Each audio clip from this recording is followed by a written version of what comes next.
Let's dive in. The truth is, everybody's asking questions. Everybody. There's not one of us in here that's not asking questions. Some of us are asking, what is my purpose? Some of us are asking, why is everything a subscription now? And have you noticed that? The stuff that didn't used to be a subscription now is. Everything is subscription model.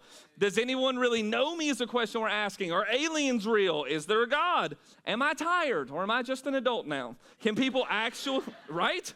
Can people actually change? Is this a red flag or am I the red flag? How do you build real relationships? And why do I always have 19 tabs open on my computer, 3 different life plans, and almost 0 emotional stability? There's a lot of questions that we're asking. But the real question today, of all days, that we should be asking is this: what on earth do you do in a pit with a lion on a day where it's snowing? Right? That's the question. The question we're all really asking is, what do you do in a pit with a lion on a snowy day? And you're like, Brannon, what on earth are you talking about? I'm telling you, that is the question we're all asking, whether you know it or not. Only about 25% into the biblical story, about a fourth of the way into the Bible, there is a single solitary sentence tucked into some of the most forgotten pages in our history about a biblical character that I would be willing to bet with no shame 90% of us don't know his name. And he gets one verse. And one verse establishes the rest of his legacy and the rest of his life. One verse that I believe could challenge us today in a way that literally changes the way we live and the legacy that we will leave. If you're ready to dive into that one verse, let me hear you say, let's go. On a day where we say we don't do anything in life not without courage. 2 Samuel chapter 23, verse 20 simply reads like this: Benaiah, son of Jehoiada, a valiant fighter from Kabzeel, performed great exploits. He struck down Moab's 2 mightiest warriors, and he also went down into a pit on a snowy day and killed a lion, period. How many of you, just for collection's sake, how many of you have never heard of Benaiah? 90% of us. 100%. And he gets this one sentence where the declaration is he went into a pit on a snow day and killed a lion. That's what it says. But that's the question you're asking. Or at least it should be. What do you do in a moment like this where there's a pit and there's a lion and there's a snow day? That's Benaiah's story. But if you will hold on to the elements, the images, the portals they kind of act as that draws us into our own story, you may start to feel familiar towards it. You may start to realize that it's not just his story, but yours. Not literally. And if you ever are literally in a pit with a lion on a snow day, please film it so we can post it on social media. But in what this moment reveals at the most human level and what it forces us to face is true of all of us. So let's do an itemized receipt of that one sentence. It all starts with a pit. And I'm going to give you a quote after every one of the headers. And it's this: that there is a pit, but the pit is the difficult place that you choose where there is no easy way out. And that's an important distinction of the pit, because often we can talk about pits and being in them and think that that's just any time we struggle with anything that's difficult, and that's not what this text says. This text says that Benaiah went into the pit, that he chose the pit, that he went down into it. So I am not talking about every hard thing you face. I'm talking about the moments of courage where you choose the hard thing because you know it's what you're supposed to choose. These are the moments where you and I are often in our life tempted to pray, God, keep me out of that pit. And God's response is, son, daughter, there's something down there I need you to go face. And there won't be an easy way out there, where the only way to the other side of something is through that pit. For many of us, it'll be things like family dynamics we've been avoiding. It'll mean addictions that we have been masking. It'll be hard conversations. It'll be stepping into callings that we have been saying, no way I could ever walk into that. It'll be confronting our fears, or like me when I shared pretty vulnerably about 9 weeks ago. It may be forgiving someone. It may be choosing to try again. It may be owning your part in something that you've been blaming somebody else for, even though you did have a part in it. I've been very open about my own counseling and therapy journey. I see a Christian therapist every Thursday at 11 a.m. and have for about the last 5 straight years. I've been very vulnerable and honest about that journey from the stage, but there's something that I have never said from this stage or any other stage I've stood on, and it's this. It's why I ever started going in the first place. So let me be honest with why that happened. Because one day my wife Casey looked at me and told me she needed me to go. Now, I won't forget it. I won't forget where I was standing in an argument that kept hitting the same ceiling that it always hit. She looked at me and said, I need you to go to therapy. I need you to go process this stuff because I see you hitting the same ceilings. I'm not your therapist. Unfortunately, she is a therapist. But I get no out on emotional unhealth. The rest of us can just be glad and giddy about it, and I just can never get away with it. But she was right for our marriage, for the kids we would have one day. She needed me to go because there were things that I couldn't see, even things I was participating in and doing that I didn't know I was doing. There was past things that I had been avoiding that desperately needed to be healed. There were patterns I was participating in that I didn't even know were there. There were questions that I needed answers to that I hadn't even been asking yet. And a few years later, into that journey, after processing one thing in particular for 2.5 years with a counselor and then having the conversations prayerfully that I needed to have, I wrote a song that I put on an album that we called The Attic, and I wrote down this phrase. I said, I'm back with a sophomore, and what that means is a second album, to be clear, a second album. That's hip-hop's way of second. We're good? Okay. I said, now I'm back with a sophomore. I swam to the bottom of some questions just to find a trap door to a bright sky where even a broken soul could soar. I've been in therapy some years, and now I'm back for more. But the only reason I wrote that lyric is because that was the only way I knew how to depict my experience, was that I had jumped into the pit and swam to the bottom of it. But at the bottom of it, what I did not find was destruction. There was a door there. But here was what was crazy. Once I got to the bottom of that pit, the door led back out to the sky. It's almost unimaginable how God works in our healing. That at the bottom of that pit may be a door back out to the top to a bright sky where even a broken soul could soar. And here's what I've learned. That the deepest places of courage in my life or yours will require us to step into the places where retreat is no longer.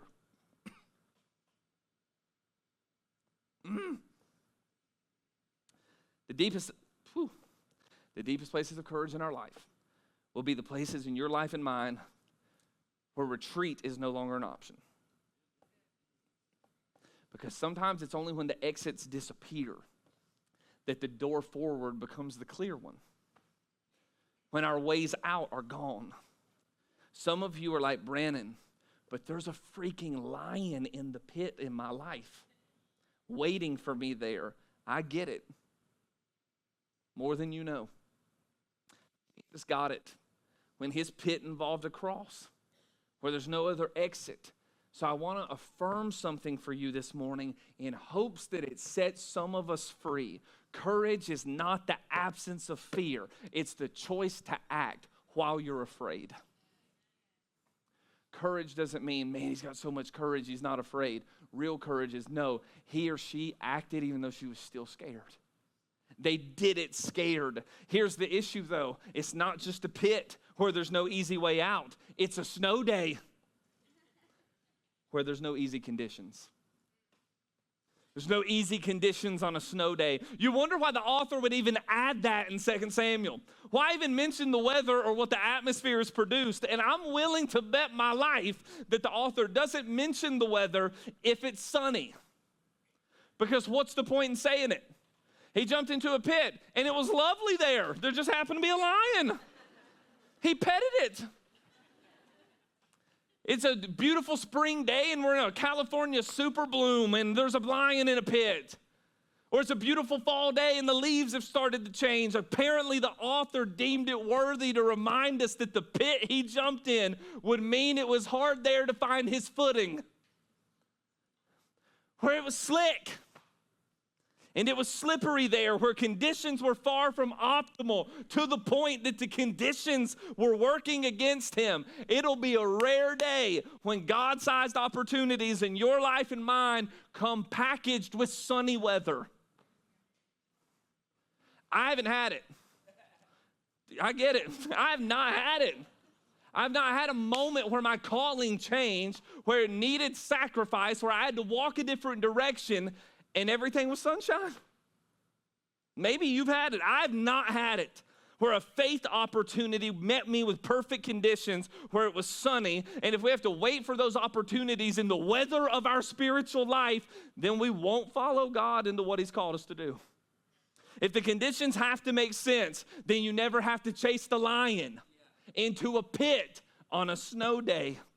You'll never go after what you feel called to do. Think about the biblical stories. We're knee-deep in the Old Testament.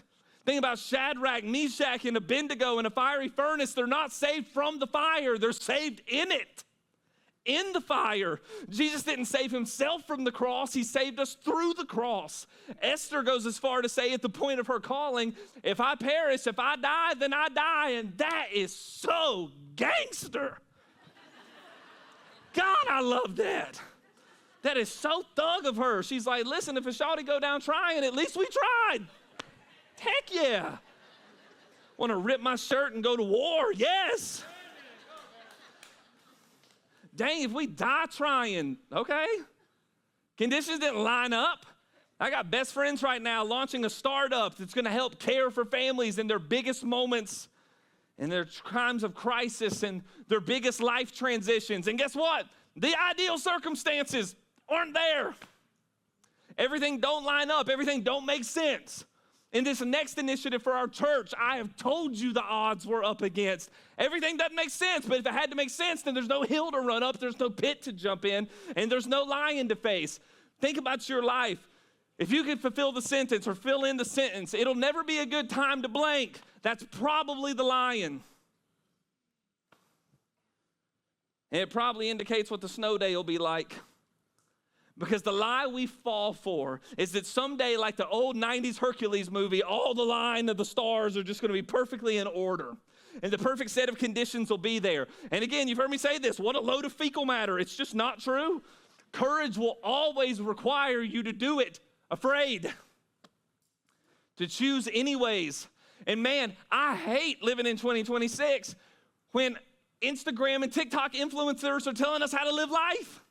It's driving me nuts. There's two trends right now that have gone viral that are driving me up a wall, and I'm gonna lay all my cards on the table and you just choose to judge me or not judge me.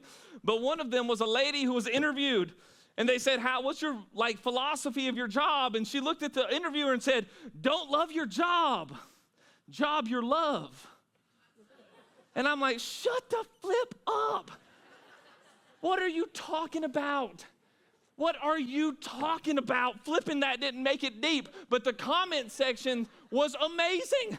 It said, don't face your fears, fear your face. And it said, don't waste your time your waste. And it said, don't learn from your mistakes, let your mistakes learn from you. Shut up. Shut the flip up. Oh, vomit. And then the other one was this. A lot of viral, again, leadership coaches saying, your success is on the other side of you overcoming your fears. Shut up. Because hear me, for some, not for everybody. Sure, every success story is on the other side of overcoming some fear, of course, but certainly that's not the case for everybody. Actually, for some, overcoming your fear gives you the opportunity to finally fail. Because you can't fail when you're not trying.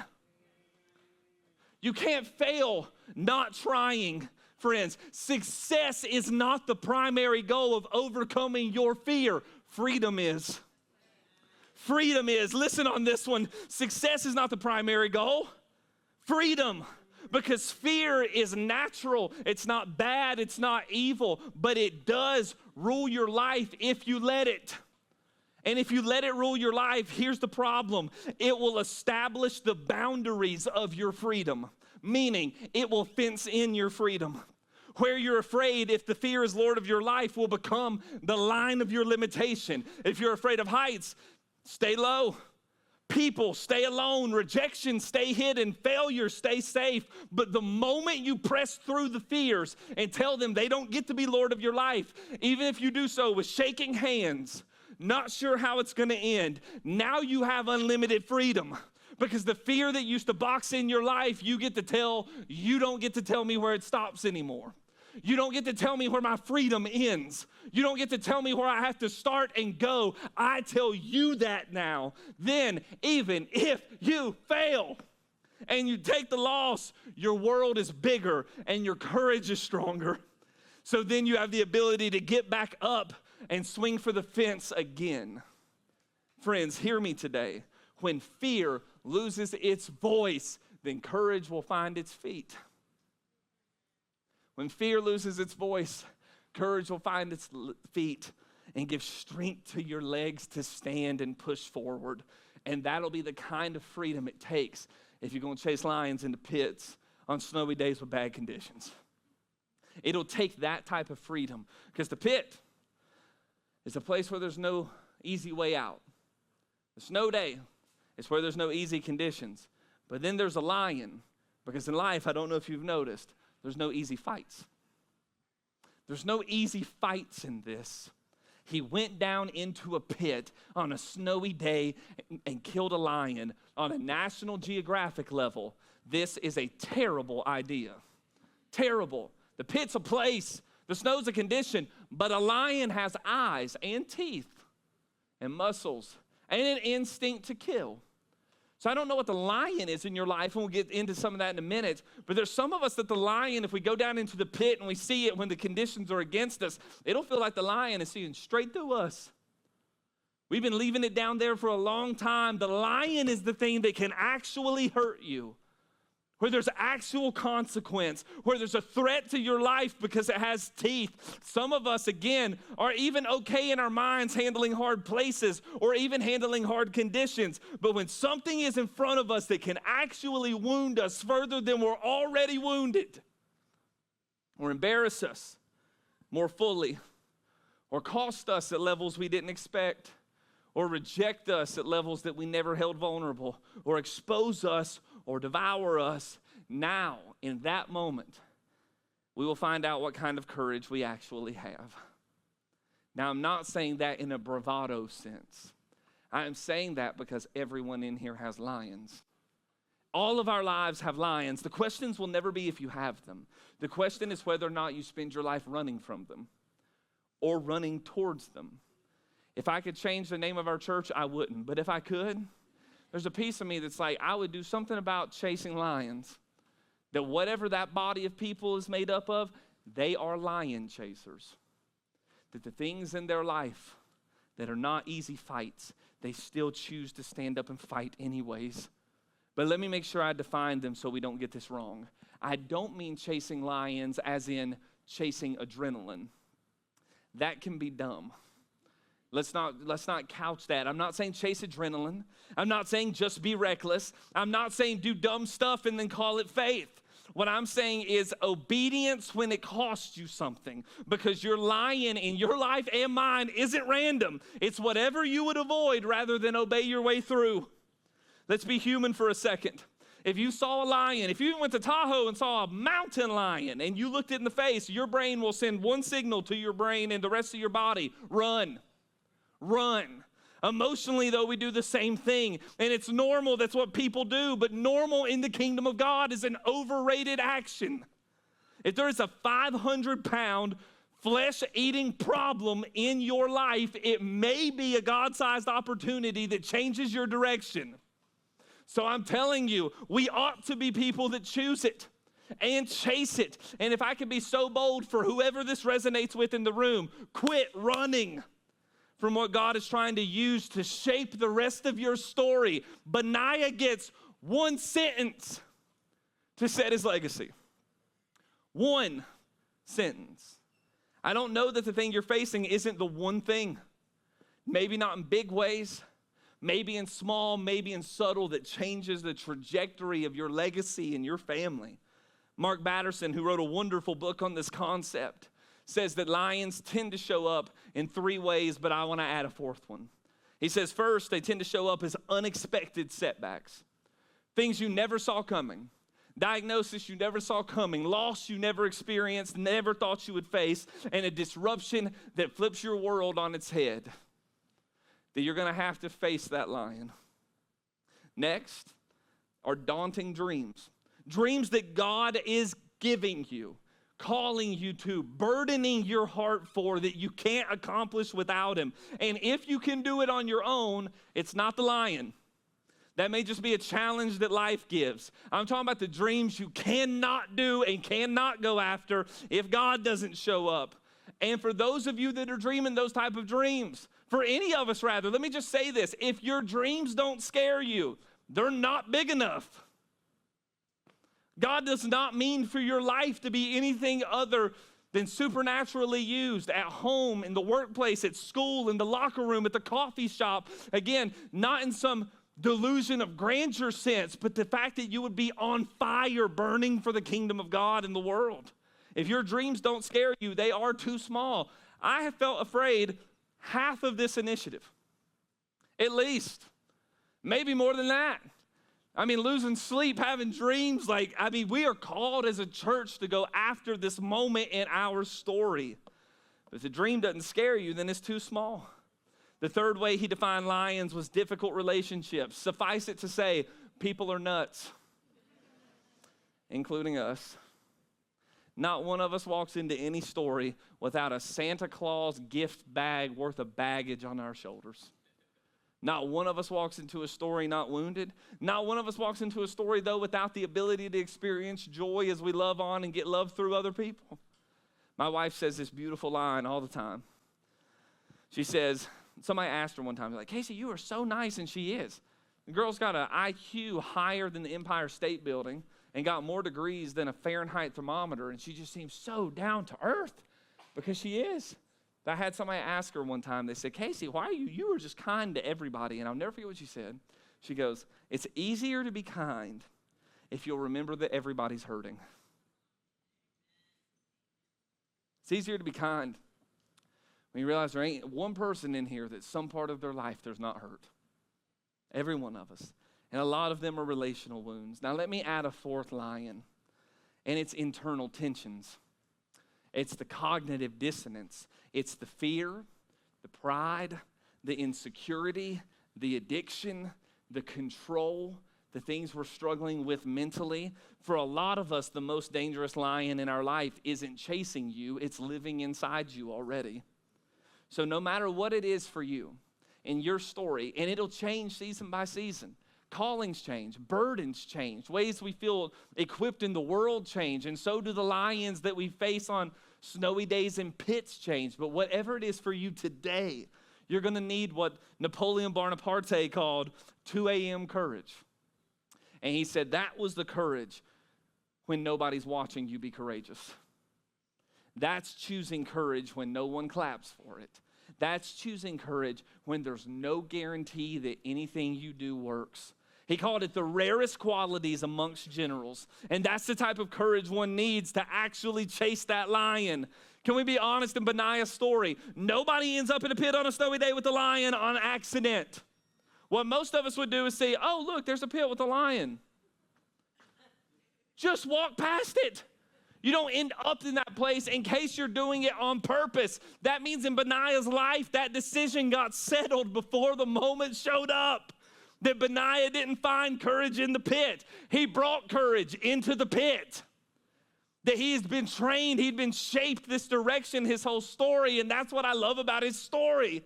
90% of us, again, have never heard of Benaiah, and one decision, one moment, one choice changed the trajectory of his entire life, and he changed your life. I promise he did.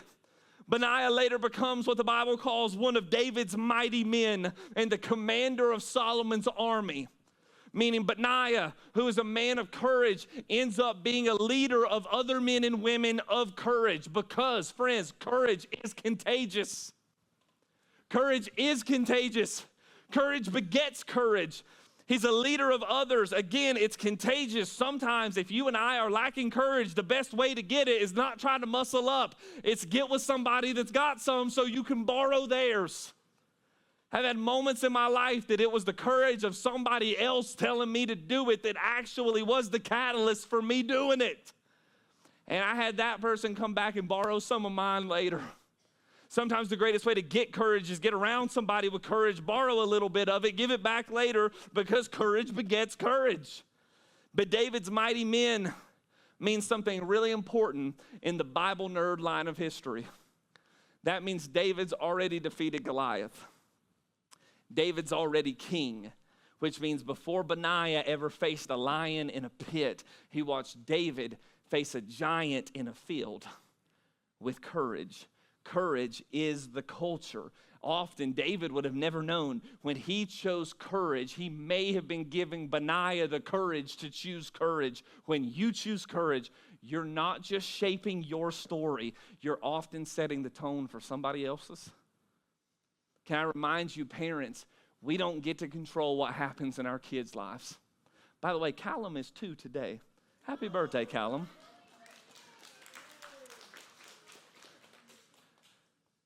It's crazy. But I don't get to determine all of the ways that he turns out and what he chooses in the world. But I do know the best way we give them chances to be courageous kids is they get to see courageous parents. Act in courage. Those of you who aren't parents, be a friend with courage. The way that we literally deposit courage is acting in it. You never know who is watching you and finding courage because of how you lived. That moment that day in the pit is not just about one animal on one bad day. It was about the shaping of a man whose courage would later, hold this together, secure Solomon's throne, steady the kingdom at its most fragile moment, and then equivocally protect the royal lineage line that would produce Jesus. A man you've never heard of. God uses his courage to make sure that the lineage that would produce Christ would remain intact so that the story of redemption would find its way to you. Benaiah changed your life because he jumped in a pit with a lion on a snowy day, and it echoed into every story of every believer since. What if Benaiah, a man who with one choice changes everything in history that he can't even imagine is changing? I would assume for Benaiah, as weird as this sounds, he was just killing a lion in a pit on a snow day. He had no idea what was to come next. What if that is you? What if that is true in your story? What if you are one decision, one act of courage, one moment of obedience away from a completely different future that you couldn't even write because you don't even know what's on the other side of the obedience? What if it changes the way your kids live? What if it changes the way your kids raise their kids? What if it changes the way your friends show up at work? Benaiah didn't see the pit or the snow or the lion as bad luck. It seems he saw it as his moment. As you're sitting in your seat today, what if the thing that you're calling the problem, the pit, the snow, or the lion, what if it's your moment? What if it's mine? And can I just give you the pastoral push on this? If you know what it is, and you're looking for an excuse to still avoid it, every time you look for an excuse, you're going to find one. And then you'll find it and justify it as the calling. If, however, we choose to be people who are looking for opportunities, the good news is we'll always find one of those too. Would we be lion chasers? opportunity seekers who didn't retreat, because it was when the exits disappeared from the pit that we found the trap door, even amongst circumstances that were against us as we faced the lions in our own story. I want to invite the band up today.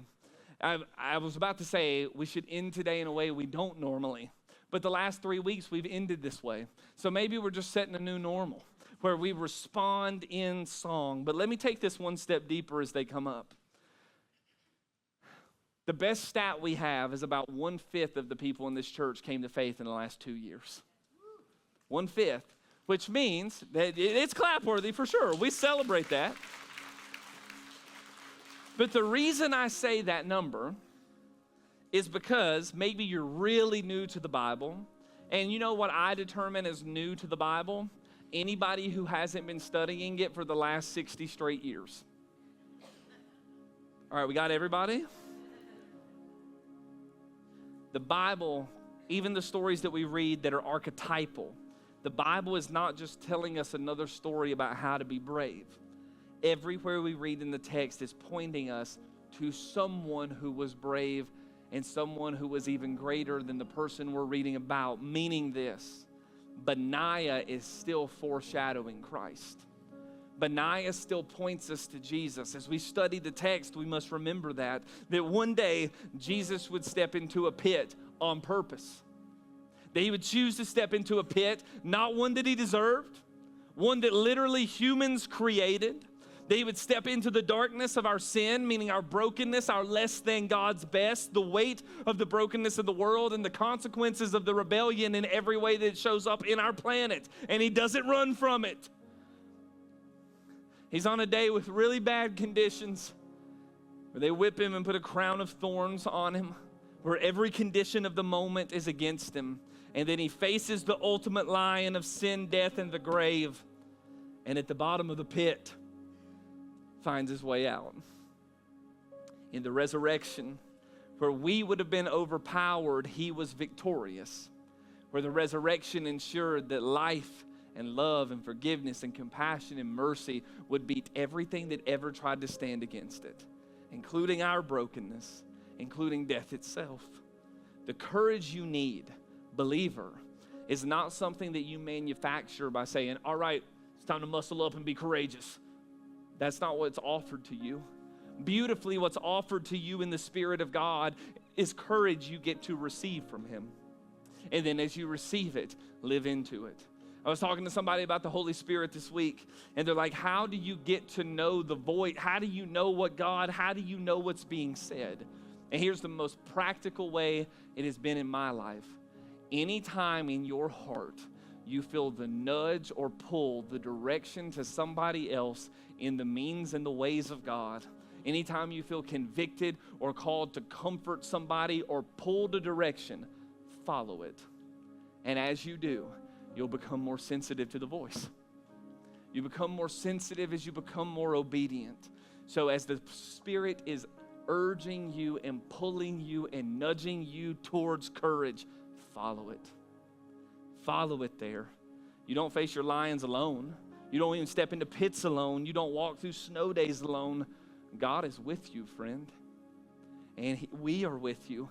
People around you, ambassadors of God, are with you. So let us not walk out of this place passive. Let us walk out of here with more courage in our tank than we had before. To step into what God is calling us to face the things that we often are tempted to avoid, and even to obey when it costs us something.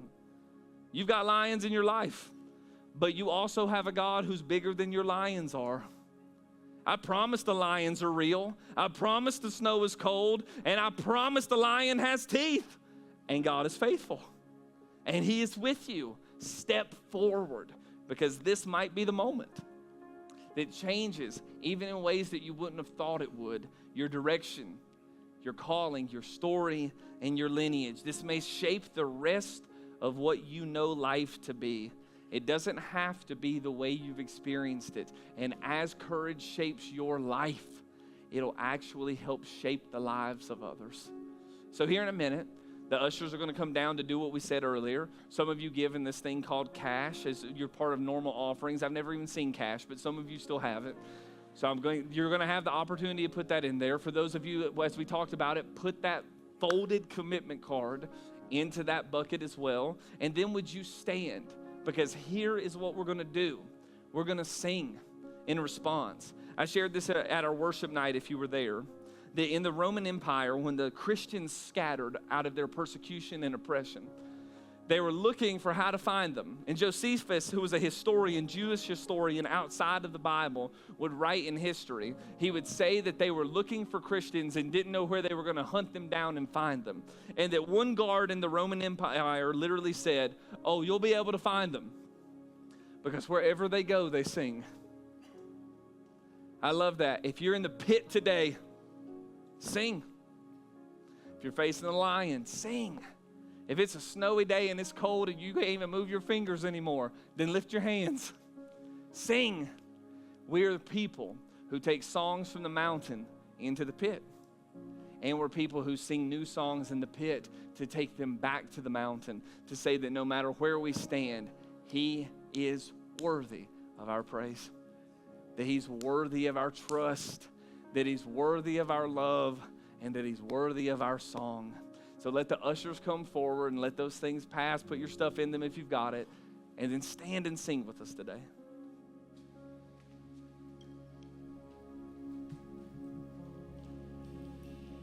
I